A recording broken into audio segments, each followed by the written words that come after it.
about progressing and regressing bat speed drills.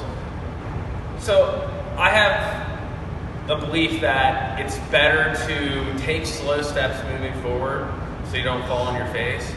I believe having a plan to go from easy to hard is always the best way versus straight to hard.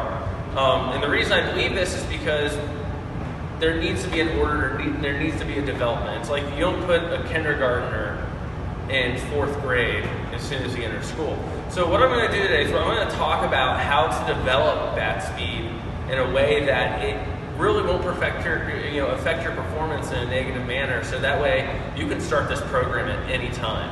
So when I start developing bat speed, I always looked at, hey, how can I simplify things? I look at developing bat speed like an experiment. So when you first start an experiment, you don't want to use too many variables because you're going to have to focus on too many things. You want to simplify it so you can really identify the outcome, and then how can you can use that information to develop something better. So we're going to talk about a couple, a few, maybe not a couple, progressions and regressions of developing bat speed. So the first one I always look at is, remove the tee, remove the ball. Let's just focus on mechanics and adding speed to mechanics. So that way we're not necessarily having any sort of outcome-based opinion upon ourselves when we go to, come back and look at how we're doing. So what I look at this is, let's work at speed mechanics. So that way, no ball, no tee, no nothing. Now you can focus on creating speed and a really good bat path, good balance, everything you need.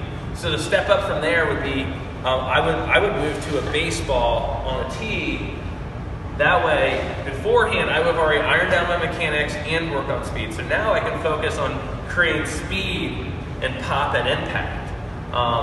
Following that, I really believe that we have to think about who we're working with. So there's an A and B choice here on our third progression, regression. It's going to be a weighted bat, weighted ball. The reason I say it's either or because it really depends on who you're working with.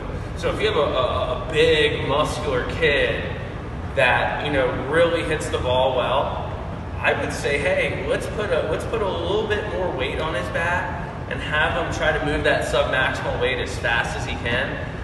Or if you have a kid who's undersized and his bat is probably a good enough weight for him to create speed, and it's because you don't want to overload it, because if you do that, then now you're working on strength. We're focused on bat speed and power. So I really look at, hey, if I got a big kid, let's focus on creating a heavier stick, and if we have a smaller kid, hey, let's focus on how much resistance can I create at impact. And then following that, you just combine the two. So you're looking at a weighted bat, weighted ball, and then finally you want to get to that speed, game speed, where you're facing a pitch. So I would at that point put a weight on the bat, work on it, and then we release the player into no weight, just pitcher versus batter. So that's how I view a good way and a safe way to create bat speed without really altering your mechanics and having any negative impact on your performance in season. So that's it for today.